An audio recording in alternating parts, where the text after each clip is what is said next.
केन्द्रापड़ा जिला पट्टामुंडे पौर परिषद बेलतल गाँवर बेलेश्वर महादेवंकर 22तम विश्व शांति रुद्र महायज्ञ आज अनुष्ठित हेब। आज सहस्र श्रद्धालु भक्त माने कलश शोभायात्रा बेलतल गाँ दे पट्टामुंडे सहर परिक्रमा कर मंदिर में पहुंची। आज 17 तारीख पर्यंत यज्ञ हेब बोली कमिटी सभापति उमावल्लभ नायक, त्रिलोचन पंडा, कमिटी सभ्य प्रमोद साहू, नवकिशोर पंडा, शिक्षाविद कैलाश चंद्र पाढ़ी प्रमुख कहते।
त्र्यंबकं जजामहे सुगंधे पुष्टिवर्धनम् उर्वारुकमिव बन्धनात् मृत्युमुखे अमामृता। ओम नमः शिवाय बेलेश्वराय, ओम नमः शिवाय बेलेश्वराय, ओम नमः शिवाय बेलेश्वराय।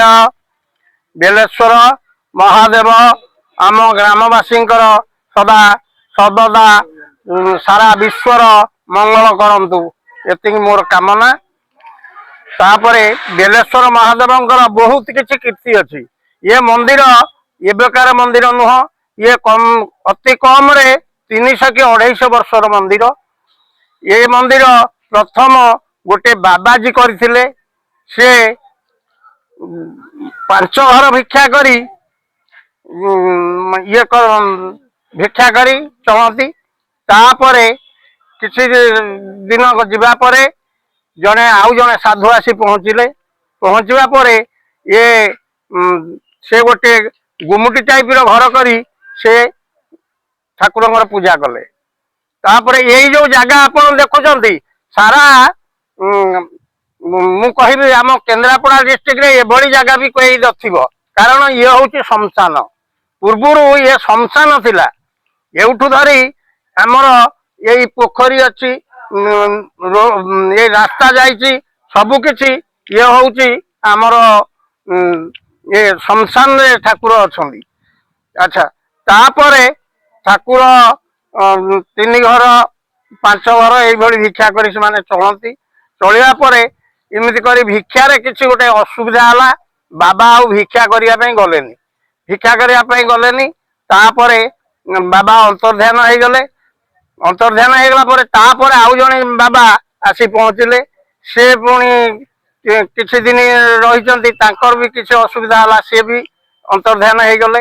ତାପରେ ଆଉ ଗୋଟେ ବାବା ଆସିଲେ, ସିଏ ରହିଲେ। ସିଏ ରହିବା ପରେ ସେଇଭଳି ସିଏ ଆଉ ଏଇଠି ଗୋଟେ ମାତା ମାଙ୍କ ମଠ ଥିଲା, ତାଙ୍କୁ କହିଦେଇ ଗଲେ ମୁଁ ଯାଉଛି ଶ୍ରୀକ୍ଷେତ୍ର ଯାଉଛି, ମୁଁ ଆଉ ଗ୍ରାମବାସୀ ମାନଙ୍କୁ କହିବେ ଟିକେ ଠାକୁରଙ୍କୁ ଦେଖା ଚାହାଁ କରିବେ। ତାପରେ କିଛି ଦିନ ଯିବା ପରେ ସେଠୁ ଜମିଦାର, ଏଠି ଆମର ମାନ୍ଧାତା ଜମିଦାର ଥାଆନ୍ତି, ସେଠୁ ଗ୍ରାମବାସୀ ମାନେ ଯାଇ ମାନ୍ଧାତା ଜମିଦାରଙ୍କ ପାଖରେ ପହଞ୍ଚିଲେ। ପହଞ୍ଚିବା ପରେ ସିଏ ସେଠୁ ଆମର ଏଠି ଯୋଗୀ ପଣ୍ଡା, ପରଶୁ ପଣ୍ଡା ଏମିତି କରି ତାଙ୍କ ବଂଶଧର ମାନଙ୍କୁ ପୂଜା କରିବା ପାଇଁ ଦେଲେ ଏବଂ କିଛି ଜମିବାଡି ଦେଲେ। ତାପରେ ସେଇ ଦିନ ଠାରୁ ଏ ମନ୍ଦିର ପୂଜା ଚାଲିଛି। ପୂଜା ଚାଲିବା ପରେ ତାପରେ ଏଇଠି ଆମର ମଣି ଦାସ ବୋଲି ଜଣେ ଥିଲେ, ସିଏ ଗୋଟେ ଗୁମୁଟି ଘର କରିଦେଲେ, ପକ୍କାରେ ଘର ଗୋଟିଏ କରିଦେଲେ। ତାପରେ ବର୍ତ୍ତମାନ ଏ ମନ୍ଦିରଟି ନଳିନ ଜେନା ବୋଲି ଜଣେ, ସିଏ ଏ ମନ୍ଦିରଟି କଲେ। ତାପରେ ଆମେ ଚୂଡା ଫୁଡା ମାରି ଭଲ ମନ୍ଦ କରି ସେଇ ଦିନ ଠାରୁ ଏ ଯଜ୍ଞ ଚାଲିଛି। ଆଉ ବାବାଙ୍କର ମହାନ କୃପା, ଇଏ ଯଜ୍ଞରେ ଭାଗ ନେବା ପାଖରୁ ମୁଁ କିଛି ବହୁତ କିଛି ଅବଶ୍ୟ ଠାକୁରଙ୍କ ପ୍ରତି ଭକ୍ତି ରଖେ। ଯଜ୍ଞ 8 ଦିନ ଅଛି। ଏଇ ରୋଡ ଏଇ ପାଖରେ, ଏଇ ପାଖରେ ମୁଁ ବିଲୁକୁ ଯାଇଥିଲି, ବିଲୁରୁ ଆସୁଛି ଧାନ କଟା ମେସିନ ଧାନ କାଟିବ ବୋଲି, ଗୋଟେ ଗାଡି ପଟାମୁଣ୍ଡେଇ ପଟରୁ ଆସିଲା। ଆସିକିରି ମତେ ବାଡେଇଲା। ବାଡେଇଲା ଯଦି ମୁଁ ଏତିକି ଅନୁଭବ କରିଛି, ମତେ କିଏ ଜଣେ ଟେକିକିରି ଫୋପାଡ଼ି ଦେଲା, ଯେମିତି ପୋଖରୀ କଡୁକୁ ଫୋପାଡ଼ି ଦେଲା। ଏବଂ ସେ ତାପରେ ସେ ଯୋଉ ଲୋକର ତାର ଗାଡି ସମ୍ପୂର୍ଣ୍ଣ ଚୂନା, ଏବଂ ସେ ଟୋଟାଲ କିଛି ତାର ଆଉ ଅବସ୍ଥା ନାହିଁ। ଠାକୁରଙ୍କର କୃପା ବଳରେ ମୁଁ ଯାହା ହଉ ମୋର କିଛି ହେଇନି, ମୁଁ ବଞ୍ଚିଗଲି। ଆଜିକି ମୁଁ ଯଦି ଦେହାନ୍ତ ହେଇଥାନ୍ତି ଅତି କମରେ 2 ବର୍ଷ 3 ବର୍ଷ ହେଇଯାନ୍ତାନି। ଯଜ୍ଞ ଥାଏ ମାତ୍ର 5-6 ଦିନ। ଏଇ ସବୁ ଇଏ ଠାକୁରଙ୍କର ବହୁତ କୃପା। ଯିଏ ଯାହା ମନାସିବ ଠିକ ମନୋବୃତ୍ତି ଦେଇ ଠାକୁରଙ୍କୁ ନିଶ୍ଚିତ ପାଇବ। ଏ ଠାକୁରଙ୍କର ବହୁତ କିଛି କୃପା ଅଛି। ଆଉ ଏ ଯଜ୍ଞ କାମ ଆଜିକି 22 ବର୍ଷ ହେଲା ଚାଲିଛି। ଲୋକ ହାରାହାରି 2-3 ହଜାର 4 ହଜାର ଲୋକ ପ୍ରତ୍ୟେକ ବର୍ଷ ଭୋଜିରେ ଖାଉଛନ୍ତି। ଯଜ୍ଞ ଠିକ ପୂଜା ପାଠ ଠିକ ହିସାବରେ ଚାଲିଛି। ତେଣୁକରି ଆଉ କେବେ ବି ଏ ଅନୁଷ୍ଠାନ କେବେ ସର୍ଟେଜ ବୋଲି ଆମେ ଜାଣିନୁ। ଯେତେ ଲୋକ ଯୋଉଠୁ ଆସିଲେ ଖାଇଲେ ପିଇଲେ ନେଲେ, କିନ୍ତୁ ଆମର ଅଭାବ କେବେ ପଡିନି। ଠାକୁରଙ୍କର ମହାନ କୃପା, ମହାନ କୃପା, ମହାନ କୃପା। ଏତିକି କହି ମୁଁ ମୋର ବକ୍ତବ୍ୟ ରଖୁଛି। ଆମର ଆଜି ନମ ଶିବାୟ। ଆମର 22ତମ ବିଶ୍ୱନାଥ ରୁଦ୍ର ମହାଯଜ୍ଞ ଆଜି ସମାରୋହରେ ଅନୁଷ୍ଠିତ ହୋଇଯାଉଛି। ଆମର ବେଲତଳ ଗ୍ରାମବାସୀଙ୍କ ସହଯୋଗରେ ପ୍ରତିବର୍ଷ ଆମର ଏ ପବିତ୍ର ଅନୁଷ୍ଠାନକୁ ଭଲ ଭାବରେ ପାଳନ କରାଯାଉଛି। ଏବର୍ଷ ମଧ୍ୟ ସେଇଭଳି ବହୁ ଆଡମ୍ବରରେ କାମ ଚାଲିଛି।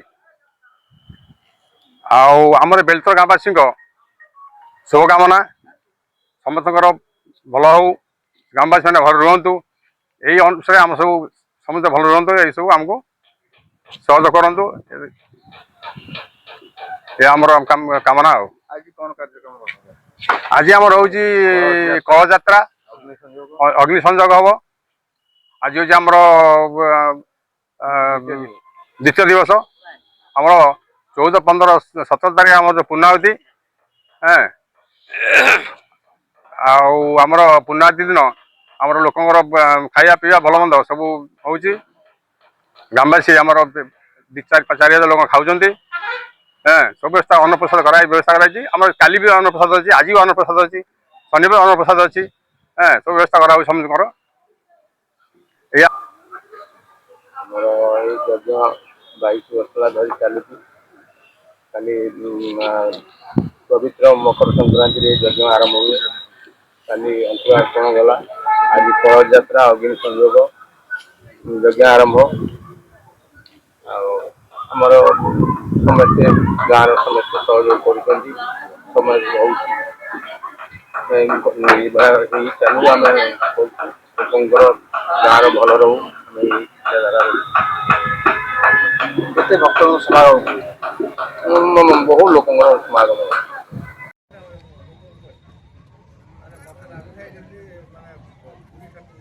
ଆମର କେତେ ବର୍ଷ ହେଲା ଧରି ଯଜ୍ଞ ହଉଛି ଆମେ ବହୁତ ଉତ୍ସାହିତ ଆଉ ସବୁ ସ୍ତ୍ରୀ ଲୋକମାନେ ଆସନ୍ତି ଛୋଟ ପିଲା ଠାରୁ ବଡ଼ ପର୍ଯ୍ୟନ୍ତ ସମସ୍ତେ କଳସ ବୁଡ଼େଇବାକୁ ଆଗ୍ରହୀ ଆଉ ଏଥିରେ ଆମର ଏତେ ଆନନ୍ଦ କୋଉ ଦିନ ବର୍ଷେ ପୁରିବ ଫେର ଆମର ଯଜ୍ଞ ଆସିବ ଆମେ ଯଜ୍ଞ କରିବୁ ଆମର ବେଲତଳ ଯଜ୍ଞ ପୁରା ସବୁ ଟାଇମ୍ ଭଲ ଯଜ୍ଞ ସମସ୍ତେ ଆମ ପୁଅ ଠାରୁ ପିଲା ଠାରୁ ଆମ ପୁଅ ପିଲା ଠାରୁ ଝିଅ ମାନେ ସମସ୍ତେ ଆଗ୍ରହୀ ସମସ୍ତେ ଏ କାମରେ ଯୋଗ ଦିଅନ୍ତି କୋଉ ଦିନ ଆସିବ ଏ ଦିନ ବର୍ଷକ ପରେ କୋଉ ଦିନ ଏ ଦିନ ଆସିବ କୋଉ ଦିନ ପୁଷ ଯାଇ ମାଘ ପଶିବ ତାପରେ ଆମର ଏ କାମ ହବ ମହାଦେବଙ୍କର ଇଏ ହଉଛି 22ତମ ରୁଦ୍ର ମହାଯଜ୍ଞ। ଏଇ ରୁଦ୍ର ମହାଯଜ୍ଞ ଆଜିକି 22 ବର୍ଷ ହେଲାଣି ଏ ଗ୍ରାମରେ ନିରାଡମ୍ବର ଭାବରେ ପରିଚାଳିତ ବା ପାଳିତ ହେଇ ଆସୁଛି। କଣ କଣ ସବୁ କାର୍ଯ୍ୟକ୍ରମ ରହିଛି? ଏଥିରେ କାର୍ଯ୍ୟକ୍ରମ ହଉଛି ଗତକାଲି ମକର ସଂକ୍ରାନ୍ତି ଦିନ ଆମର ଅଧିବାସ ଆରମ୍ଭ ହେଇଥିଲା। ଆଜି ସକାଳେ ହଉଛି କଳସ ବୁଡ଼ା ଏଥିରେ 108 କଳସ ଏବଂ ଏଥି ସହିତ ମଧ୍ୟ ଅନ୍ୟାନ୍ୟ ଯେଉଁମାନେ କଳସ ନେଇକିରି ଯାଆନ୍ତି ପ୍ରାୟ 200 ପାଖାପାଖି କଳସ ବାଲିପଡ଼ା ପର୍ଯ୍ୟନ୍ତ ଯାଏ 2 କିଲୋମିଟର ଦୂର ପର୍ଯ୍ୟନ୍ତ ଗ୍ରାମବାସୀ ମାନଙ୍କର ସମସ୍ତ ମାଇକ ଏବଂ ବିଭିନ୍ନ ବାଣ ରୋଷେଇ ସହ ଯାଆନ୍ତି ଏବଂ କଳସ ବୁଡ଼ା ସରିବା ପରେ ଏଠି ସୂର୍ଯ୍ୟ ପୂଜା ହୁଏ। ସୂର୍ଯ୍ୟ ପୂଜାରେ ଠାକୁରଙ୍କୁ ପ୍ରଥମେ ସୂର୍ଯ୍ୟାର୍ଘ୍ୟ ଦିଆଯାଇ ଅଗ୍ନି ସ୍ଥାପନ କରାଯାଏ ଯଜ୍ଞର ଏବଂ ଏହି ଯଜ୍ଞ 3 ଦିନ ଧରି ଚାଲେ। ନମସ୍କାର, ମୋ ନାଁ ଅମ୍ବିକାରାଣୀ ବାରିକ। ବେଲତଳ ଆମ ଗାଁ ହଉଛି ବେଲତଳ। ମୁଁ ଛୋଟ ବେଳୁ ଦେଖି ଆସୁଛି ଆମ ଗ୍ରାମରେ ଯୋଉ ବେଲେଶ୍ୱର ମହାଦେବଙ୍କ ମନ୍ଦିରରେ ଆମର ଯଜ୍ଞ ଅନୁଷ୍ଠାନ ହଉଛି। ମୁଁ ବି 4 ବର୍ଷ ହେଲାଣି ଭାଗ ନଉଛି ଅନୁଷ୍ଠାନ ଖୁସି ଲାଗୁଛି। କିଛି ତ ମୋ ମନରେ କିଛି ନାହିଁ ଠାକୁରଙ୍କ ପ୍ରତି ଏତିକି ବିଶ୍ୱାସ ଅଛି ଠାକୁର ଯାହା କରିବେ ଭଲ କରିବେ ସମସ୍ତଙ୍କର ଭଲ କରିବେ।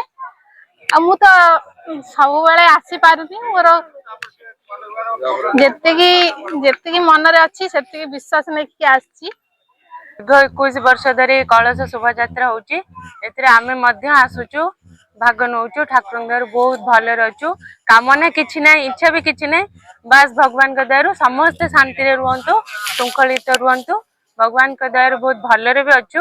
ଆମର ଛୋଟ ଛୋଟ ଭାଇ ଭଉଣୀ ମାନେ ମା ମଉସୀ ମାନେ ସମସ୍ତେ ଯାଉଛୁ କଳସ ଶୋଭାଯାତ୍ରା କରୁଛୁ ବହୁତ ଖୁସି ଲାଗୁଛି। ଗାଏ ବଜା ହଉଛି ହରିହାଟ ମଧ୍ୟ ହଉଛି 3 ଦିନ ଧରି ଭଜନ କୀର୍ତ୍ତନ ପ୍ରସାଦ ସେବନର ମଧ୍ୟ ସୁବିଧା ରହିଛି। ଏତିକି କହିବି ବାସ୍। ମନ୍ଦିର ପ୍ରତିଷ୍ଠା ଦିବସ ଏହି ମନ୍ଦିର ଆଜିକି 22 ବର୍ଷ ପୂର୍ଣ୍ଣ ହବା 22 ବର୍ଷର ପଦାର୍ପଣ କଲା।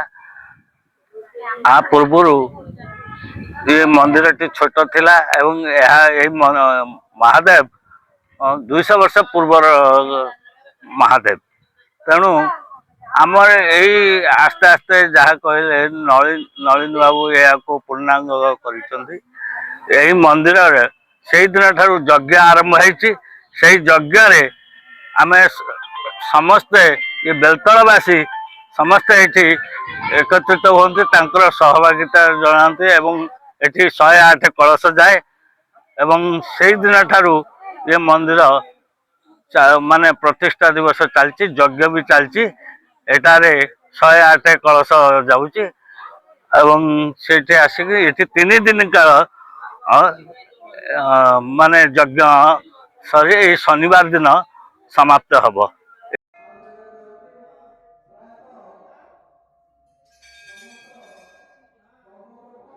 22 ବର୍ଷ ହେଲାଣି ମୁଁ କଳସ ଯାତ୍ରାରେ ସାମଗ୍ରୀ ରହୁଛି ଆଉ ମୋ ପୁଅ ଝିଅ କିଛି ହଉନଥିଲା 22 ବର୍ଷ ପରେ ମୋ ପୁଅଟିଏ ହେଇଛି ଆଉ ପୂଜା ପାଠ କରିବାରୁ ଏଠି ମୋତେ ଠାକୁରଙ୍କର ଛୋଟ ଶାଳଗ୍ରାମ ଠାକୁର ଆଉ କୃଷ୍ଣ ମୂର୍ତ୍ତି ଦେଇଥିଲେ ପୂଜା କରିବା ପାଇଁ ସେ ପୂଜା କରିବାଠୁ ମୁଁ ଏଠି ପୁଅ ହେଇଛି। ବହୁତ କଷ୍ଟରେ ବହୁତ ମେଡ଼ିକାଲ ଅଲ୍ ଇଣ୍ଡିଆ ମେଡ଼ିକାଲରେ ଯାଇକିନି ପୁଅଟିଏ ହେଇଛି 12 ବର୍ଷର ପୁଅ ହେଲାଣି ମୋର 22 ବର୍ଷ ହେଲାଣି ପୂଜା କରୁଛି। 22 ବର୍ଷର ପୂଜା କରୁଛୁ ପୂଜା କରିବାରୁ ପୁଅଟିଏ ହେଇଛି ଡକ୍ଟର ବି କହିଲା ଗୋଟେ ଟ୍ୟୁବ୍ ବ୍ଲକ୍ ଅଛି ପିଲା ହବନି ଲେକିନ ଏଇ ଭଗବାନଙ୍କ ବେଲେଶ୍ୱର କୃପାରୁ ମୋର ପୁଅଟିଏ ହେଇଛି ଆଉ ସେଇଥିଲାଗି ମୁଁ 22 ବର୍ଷ ହେଲାଣି ମୁଁ ବଞ୍ଚିଥିଲା ପର୍ଯ୍ୟନ୍ତ ମୁଁ ଏଇ କଳସ ଯାତ୍ରାରେ ସାମିଲ ରହିବି। ପ୍ରକୃତ କଥା ହଉଛି ବେଲତଳ ଗ୍ରାମର ବେଲେଶ୍ୱର ମହାଦେବ ହଉଛନ୍ତି ଇଷ୍ଟ। ଇଏ ଶହ ଶହ ବର୍ଷ ଧରି ପୂଜା ପାଉଥିଲେ। 2000 ବୋଧେ ଆଜିକି 22 ବର୍ଷ ତଳେ ଇଏ ନୂଆ ମନ୍ଦିର ତିଆରି ହେଲା ଏବଂ ଆର ପ୍ରତିଷ୍ଠା କରାଗଲା। ସେଇ ପ୍ରତିଷ୍ଠା ଦିବସ ଠାରୁ ଏ ଯଜ୍ଞ କାର୍ଯ୍ୟ ଆରମ୍ଭ ହୋଇଥିଲା ଏବଂ ଆଜି ଏ ଯଜ୍ଞ 22 ବର୍ଷରେ ପଦାର୍ପଣ କରିଛି। ସତ କହିବାକୁ ଗଲେ ବେଲତଳ ଗ୍ରାମବାସୀ ମାନଙ୍କର ପ୍ରଖର ଉଦ୍ୟମ ଏବଂ ସଦିଚ୍ଛା ତା ସହ ତାଙ୍କର ଯୋଉ ସହଯୋଗ ସମସ୍ତଙ୍କର କେତେ ଏ ଯଜ୍ଞର ଦାୟିତ୍ୱ ନେଇଥିବା କେତେ ବେଲତଳବାସୀ ମଧ୍ୟ ମୃତ୍ୟୁବରଣ କରିସାରିଲେଣି। ତଥାପି ଏ ଯଜ୍ଞରେ ପରପିଢ଼ି ପରେ ପରେ ସମସ୍ତଙ୍କର ଯୋଉ ଉତ୍ସାହ ଓ ଆଗ୍ରହ ରହିଛି ସେଥିପାଇଁ ଦୀର୍ଘ ଦିନ ଧରି 22 ବର୍ଷ ଧରି ଏ ଯଜ୍ଞ ସୁଚାରୁ ରୂପେ ଚାଲିଅଛି ଏବଂ ବେଲେଶ୍ୱର ମହାଦେବଙ୍କର ଯେହେତୁ ସେ ବେଲତଳର ଇଷ୍ଟ ଖାଲି ବେଲତଳବାସୀ ନୁହନ୍ତି ପଟ୍ଟାମୁଣ୍ଡେଇ ମ୍ୟୁନିସିପାଲିଟିର ସମସ୍ତ ସହଯୋଗୀ ଏବଂ ସମସ୍ତ ଭକ୍ତଗଣ ଏଠିକି ଆସି ଉପସ୍ଥିତ ହୁଅନ୍ତି ଏବଂ ଏ ଯଜ୍ଞ ମକର ସଂକ୍ରାନ୍ତି ଠାରୁ ଆରମ୍ଭ ହୋଇ 3 ଦିନ ଧରି ଚାଲେ। ଏହାର 17 ତାରିଖ ଦିନ ଏ ବର୍ଷର ପୂର୍ଣ୍ଣାହୁତି କରାଯିବ ଏବଂ ଏଠି ହରିହାଟ କରାଯିବ। ଶହ ଶହ ଲୋକଙ୍କର ଉପସ୍ଥିତି ଆପଣମାନେ ଏଠି ଦେଖିବେ। ଏ ଭକ୍ତ ମାନଙ୍କର ଏଇଟା ବେଲେଶ୍ୱରଙ୍କର ମହିମା ଏବଂ ଏ ମହାଦେବଙ୍କ ଇଚ୍ଛାରେ ଏହା ଘଟୁଅଛି ବୋଲି ମୁଁ ଜାଣିଛି। ପଟ୍ଟାମୁଣ୍ଡେଇରୁ ଶ୍ରଦ୍ଧାଙ୍କ ରିପୋର୍ଟ, ଓଡ଼ିଶା ଡ୍ରିମ୍ ଟିଭି।